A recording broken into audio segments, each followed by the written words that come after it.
Hello বন্ধুরা, কেমন আছো? আজকে আমি চিকেন কারি বানাবো। দেখো, অল্প সময়ের মধ্যে হাতে সময় না থাকলে এইভাবে বানাবে। এই যে জিরে, তেজপাতা, শুকনো লঙ্কা, পেঁয়াজ কুচি, জিরে বাটা, আদা বাটা, রসুন বাটা, লঙ্কা বাটা, লবণ, হলুদ আর কাঁচা লঙ্কা। চলো, প্রথমে আমি দেখো এর মধ্যে লবণ আর হলুদ মাখিয়ে ম্যারিনেট করে রেখেছি, আর ওর মধ্যে পেঁয়াজগুলো দিয়ে দিচ্ছি।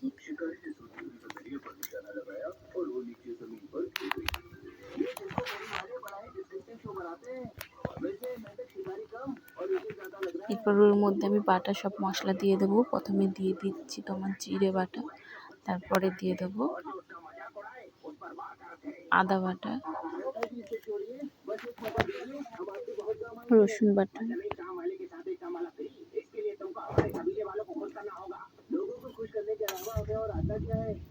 লঙ্কা বাটা,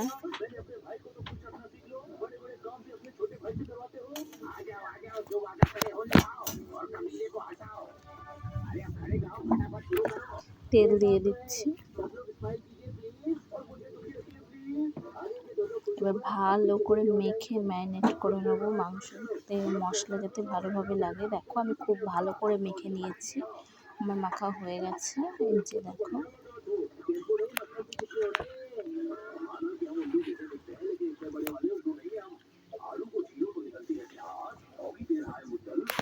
চলো এবার কড়াই এই যে গরম হয়ে গেছে, আমি কড়াই এবার তেল দিয়ে দেবো।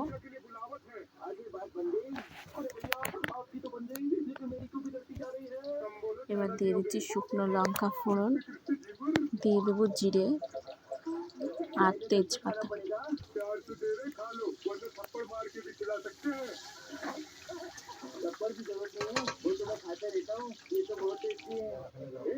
দেখো, ভাজা হয়ে গেছে। এবার আমি ম্যারিনেট করা মশলা দিয়ে মাংসটা রাখা, সেই মাংসটা আমি দিয়ে দিলাম।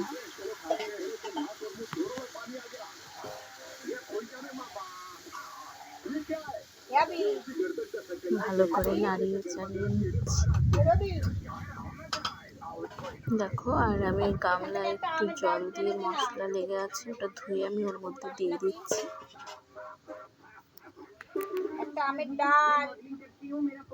এবার আমি ঢেকে দিচ্ছি, ভালো করে কষিয়ে নেব। দেখো, এবার ঢাকনাটা আমি খুলে দেখি। এই যে দেখো, কষানো প্রায় হয়ে এসেছে। আমি নাড়াচাড়া দিয়ে দিচ্ছি আবারও। দেখো,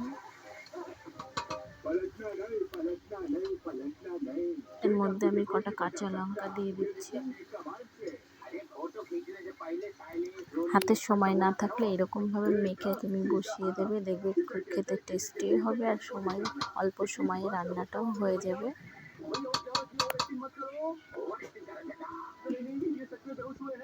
দেখো, হয়ে গেছে কষা, পুরো কষানোটা কমপ্লিট হয়ে গেছে। এবার আমি ওর মধ্যে জল দিয়ে দেবো। গরম জল দিয়ে দিচ্ছি পরিমাণ মতো।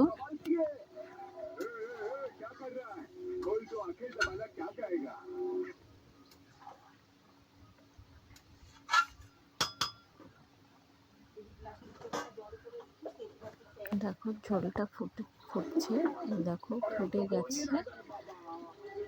এবার আমি এর মধ্যে গরম মশলা দিয়ে কিছুক্ষণ নাড়িয়ে নামিয়ে নেবো। তাহলে রেডি চিকেন কারি। অল্প সময়েই হয়ে যায় এইভাবে রান্নাটা, আর খুব সহজভাবে রান্না, খেতেও টেস্টি হয়।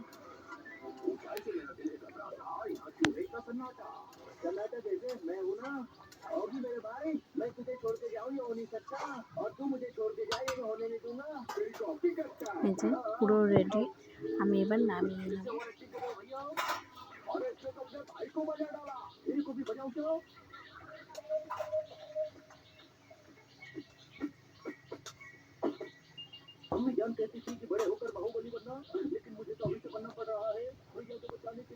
যে দেখো, পুরো রেডি হয়ে গেছে চিকেন কারি।